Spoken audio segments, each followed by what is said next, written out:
ज़ारा का रिश्ता मांगना चाह रहे थे अली के लिए। अमल का रिश्ता अली के साथ क्यों नहीं तय कर दे? आपने जहेज के सामान का मना कर दिया था क्योंकि हमें कैश चाहिए, कैश। इसी वजह से तो ड्रामा किया था मैंने कि वो सारे पैसे कहीं फर्नीचर में ना उड़ा दे। और तुम्हारे भांजे को आग काट रहे हैं ज़ारा बेटी के लिए। अमल प्लीज आज मुझे मत रोकना। और जब सुबह दादा उठेंगे तो उनको क्या जवाब दूंगी? परसों बाद उसने अपनी ख्वाहिश का इजहार किया कि वो तुमसे शादी करना चाहता है। क्यों आखिर क्यों?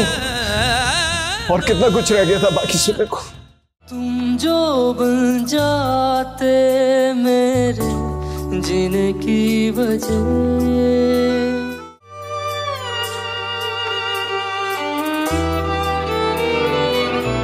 तुम जो बन जाते मेरे जीने की वजह।